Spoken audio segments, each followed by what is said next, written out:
আসসালামু আলাইকুম। সংবাদে আপনাদের সবাইকে স্বাগত জানাচ্ছি। আমি ফিরোজ তোহা। শুরুতেই আরবে কেবলস সংবাদ শিরোনাম। দখলদার ইসরায়েলি বাহিনী এবং নিরীহ ফিলিস্তিনিদের মধ্যে ভয়াবহ যুদ্ধ চলছে। আর এই মুহূর্তে আমাদের হাতে এসছে যুদ্ধের ভয়ঙ্কর কিছু গুরুত্বপূর্ণ আপডেট সংবাদ। প্রথমেই জানাবো গাজায় আরও ৬০ জন ফিলিস্তিনিকে হত্যা। গাজায় হামলা চালিয়ে আরও ৬০ জন নিরীহ ফিলিস্তিনিকে হত্যা করেছে দখলদার ইসরায়েলি বাহিনী। আজ ২৫শে এপ্রিল চালানো এই হামলায় তারা নিহত হয়েছে। গাজা জুড়ে অব্যাহত হামলা চালানোর কারণে হতাহতের সংখ্যা বেড়েই চলেছে। আজ কাতার ভিত্তিক এক সংবাদ মাধ্যম আল জাজিরার প্রতিবেদনে সংবাদটি জানানো হয়েছে। এরপর জানাবো পানির ন্যায্য হিস্যা আদায়ে পারমাণবিক অস্ত্র ব্যবহার করতে পারে পাকিস্তান। কাশ্মীরে বন্দুকধারীদের হামলার পর পাকিস্তান ও ভারতের মধ্যে চরম সম্পর্ক অবনতি হয়েছে। উভয় দেশ পাল্টাপাল্টি কিছু পদক্ষেপ নিয়েছে। ভারত ইতিমধ্যে সিন্ধু নদের পানি চুক্তি বাতিল করেছে, তবে পানি আদায়ে পাকিস্তান পারমাণবিক অস্ত্র ব্যবহার করতে পারে, এমনটাই জানা গেছে আল জাজিরার প্রতিবেদনে। এদিকে যুদ্ধের উত্তেজনায় ভারত পাকিস্তান। কাশ্মীরে ভয়াবহ হামলা নিয়ে আবারও যুদ্ধ অবস্থা তৈরি হয়েছে ভারত পাকিস্তানের মধ্যে। যে কোনো সময় পারমাণবিক শক্তিধর দুই দেশের মধ্যে বড় ধরনের সংঘাত সৃষ্টি হতে পারে। এমনিতেই পাকিস্তান ভারতের সীমান্তে আজ গোলাগুলির ঘটনা ঘটেছে। এবারে জানাবো পদত্যাগ করলেন মার্কিন প্রতিরক্ষামন্ত্রীর chief of staff Joe Kasper. পদত্যাগ করেছেন মার্কিন প্রতিরক্ষামন্ত্রী পিট হেগসেথের chief of staff Joe Kasper.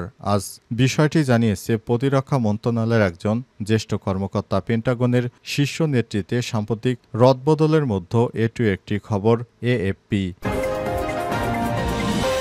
এবং সর্বশেষ জানাবো রাজধানীতে আওয়ামী লীগের ঝটিকা মিছিল অভিযানে গ্রেপ্তার ১১। রাজধানীর বিভিন্ন এলাকায় আওয়ামী লীগের ঝটিকা মিছিল অনুষ্ঠিত হয়েছে। সেখান থেকে ডিএমপির অভিযানে এ পর্যন্ত ১১ জনকে গ্রেপ্তার করা হয়েছে। বিষয়টি নিশ্চিত করেছে গোয়েন্দা পুলিশ। আজ পুলিশের মুখপাত্র তালেবুর রহমান এক সংবাদ বিজ্ঞপ্তিতে বিষয়টি নিশ্চিত করেছেন। প্রিয় দর্শক, এতক্ষণ শুনছিলেন সংবাদ শিরোনাম, এবারে বিস্তারিত। তবে তার আগে বন্ধুরা অনুরোধ থাকবে এই সংবাদটিতে একটি লাইক দিন। এই চ্যানেলে আপনি নতুন হয়ে থাকলে আমাদের সংবাদটি দেখতে দেখতে চ্যানেলটি সাবস্ক্রাইব করে রাখুন। কমেন্ট করে বন্ধুরা আপনার মূল্যবান মতামত জানিয়ে দিন আপনি বিশ্বের কোন দেশ থেকে বা বাংলাদেশের কোন স্থান থেকে আমাদের সংবাদটি দেখছেন এবং শুনছেন। আর বন্ধুরা, গাজা যুদ্ধে আপনি যদি নিরীহ ফিলিস্তিনিদের ভালোবেসে থাকেন, কমেন্টে ইয়েস লিখে বিশ্ববাসীকে জানিয়ে দিন। সংবাদটি আপনার সোশ্যাল মিডিয়া ফেসবুকে বন্ধুদের মাঝেও শেয়ার করে দিন। এবারে বিস্তারিত। গাজায় আরও ৬০ ফিলিস্তিনিকে হত্যা।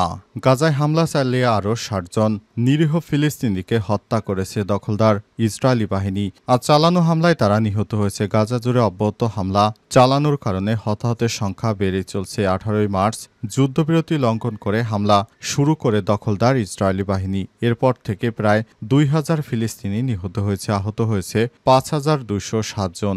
গাজা স্বাস্থ্য মন্ত্রণালয় জানিয়েছে পর্যন্ত মোট গাজায় ৫১,৭৭৫ জন ফিলিস্তিনি নিহত হয়েছে, আহত হয়েছে আরও ১,১৭,২৪৮ জন। যদিও গাজার সরকারি মিডিয়া অফিস জানিয়েছে এখন পর্যন্ত মোট নিহতের সংখ্যা ৬১,৭০০ জনের বেশি, কারণ ধ্বংসস্তূপের নিচে যারা চাপা পড়ে আছে তাদের নিহতের তালিকা অন্তর্ভুক্ত করা হয়েছে। এদিকে ইসরায়েলের ডানপন্থী জাতীয় নিরাপত্তা মন্ত্রী ইতামার বেন গভির বলেছেন, যুক্তরাষ্ট্রের রিপাবলিকান পার্টির আইন প্রণেতারা গাজায় খাদ্য ত্রাণ ডিপোতে বোমা হামলার প্রয়োজনীয়তার বিষয়ে তার স্পষ্ট অবস্থানকে সমর্থন করেছে।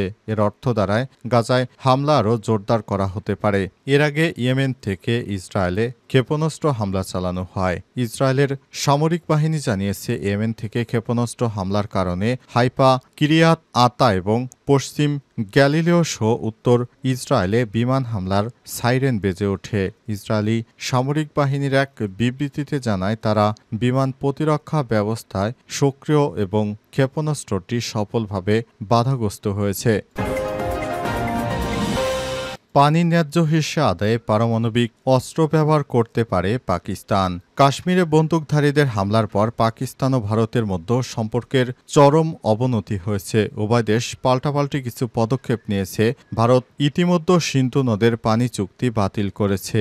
এর ফলে পাকিস্তান পূর্ণ শক্তি দিয়ে জবাব দেওয়ার হুঁশিয়ারি দিয়েছে। পাল্টাপাল্টি এসব পদক্ষেপে সামরিক উত্তেজনা বাড়ছে। বিশ্লেষকরা বলছেন, শেষ পর্যন্ত পরিস্থিতি নিয়ন্ত্রণের বাইরে চলে গেলে পাকিস্তান তার পানির ন্যায্য হিস্সা নিশ্চিত করতে পারমাণবিক অস্ত্র ব্যবহার করতে পারে। শুক্রবার এক প্রতিবেদনে এসব তথ্য জানিয়েছে পাকিস্তান ইংরেজি সংবাদ মাধ্যম এক্সপ্রেস ট্রিবিউন।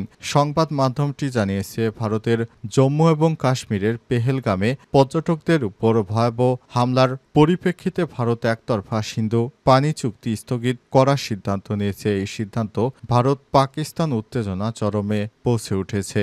পাকিস্তান হুঁশিয়ারি দিয়ে বলেছে, চুক্তিধারা অনুযায়ী পানির প্রবাহ বন্ধ বা সরিয়ে দেওয়ার যে কোনো চেষ্টা যুদ্ধ বলে তারা ঘোষণা হিসেবে মেনে নেবে। এর জবাব দেওয়ার প্রচলিত এবং অপ্রচলিত অর্থাৎ পরমাণু শক্তি দিয়ে তারা মোকাবেলা করবে। 1960 সালে বিশ্বব্যাংকের মধ্যস্থতায় স্বাক্ষরিত সিন্ধু পানি চুক্তি দুই দেশের মধ্যেই বিরল এক সহযোগিতার উদাহরণ হিসেবে এতদিন ধরে টিকে ছিল।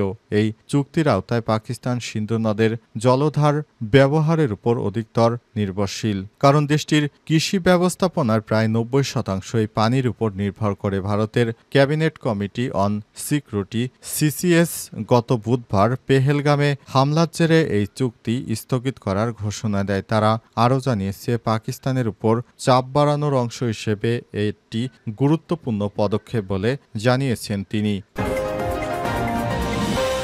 কাশ্মীরে জঙ্গি হামলায় নিহত 26, যুদ্ধের উত্তেজনায় ভারত পাকিস্তান। 2 দশকের বেশি সময় পর ফের রণমেজাজে ভারত পাকিস্তান। দক্ষিণ এশিয়ার 2 দাগ কুমড়ো প্রতিবেশী, 2 দেশের সীমান্তই যুদ্ধের দামামা। সেনানৌ বিমান 3 বাহিনী প্রস্তুত। আরব সাগরে রণতরী ক্ষেপণাস্ত্র পরীক্ষা, নিজ নিজ সীমানায় যুদ্ধ বিমানের মহড়া। পরমাণু শক্তিধর 2 দেশের কূটনীতির মাঠে হঠাৎ টানটান উত্তেজনা। চীন যুক্তরাষ্ট্র রাশিয়ার সঙ্গে সলা পরামর্শে অস্থির দুই পক্ষই। 1999 সালে কার্গিল যুদ্ধ এমন শ্বাসরব হয়ে ওঠেনি দুই ভূখণ্ডে। সব মিলিয়ে রীতিমতো যুদ্ধের উত্তেজনা চলছে ভারত পাকিস্তান সীমান্তে। জম্মু কাশ্মীরের সুইজারল্যান্ড খ্যাত পর্যটন সমৃদ্ধ অঞ্চল পহেলগামে জঙ্গি হামলায় 26 জন নিহত হওয়ার ঘটনার পরই এই যুদ্ধের আশঙ্কা সামনে এসেছে। প্রত্যাখ্যান করেছে ইসলামাবাদ। বিশেষ করে ভারত পাকিস্তানকে সন্ত্রাসী হামলার জন্য দায়ী করেছে, কিন্তু পাকিস্তান সেটি প্রত্যাখ্যান করেছে। আজ বিহারের এক সমাবেশে ভারতের প্রধানমন্ত্রী নরেন্দ্র মোদী আবারও বলেছেন, শেষ পর্যন্ত ধাওয়া করে শাস্তি দেওয়া হবে হামলাকারীদের। যেসব সন্ত্রাসীবাদী এই হামলার সঙ্গে জড়িত এবং যারা এই হামলার ষড়যন্ত্র করেছে তারা এমন শাস্তি পাবে যা তাদের কল্পনারও অতীত। হামলার একদিন পর এদিন প্রথম মুখ খুললেন তিনি আর বলেছেন, আজ বিহারের মাটি থেকে আমি গোটা বিশ্বকে বলতে চাই, ভারত অবশ্যই প্রত্যেক সন্ত্রাসবাদীকে খুঁজে বের করবে, তাদের চিহ্নিত করবে এবং শাস্তি দেবে তাদের মদতদাতাদেরও।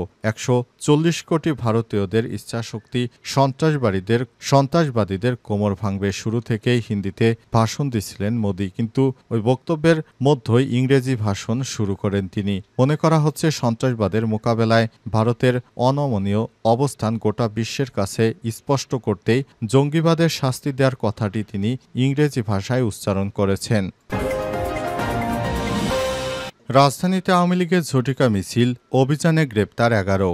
রাজধানীর বিভিন্ন এলাকায় ঝটিকা মিছিল ঠেকাতে পরিচালিত বিশেষ অভিযানে আওয়ামী লীগ এবং অঙ্গ সংগঠনের 11 নেতাকর্মীকে গ্রেপ্তার করেছে ঢাকা মহানগর গোয়েন্দা পুলিশ ডিবি। আজ পৃথক অভিযানে তাদের গ্রেপ্তার করা হয়েছে, বিষয়টি নিশ্চিত করেছেন ঢাকা মহানগর ডিএমপি পুলিশের মুখপাত্র তালেবুর রহমান।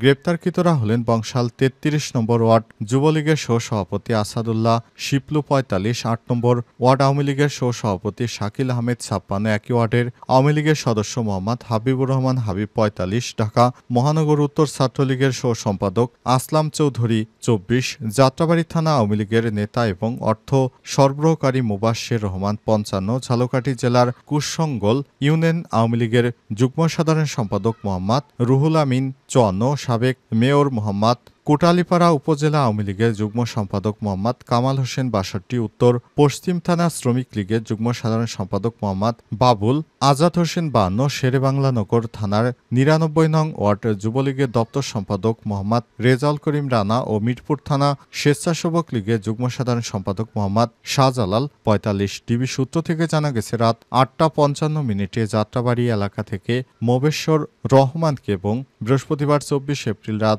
১২টা ৫৫ শান্তিনগর এলাকা থেকে মোহাম্মদ আজাদ হোসেনকে গ্রেপ্তার করা হয়েছে।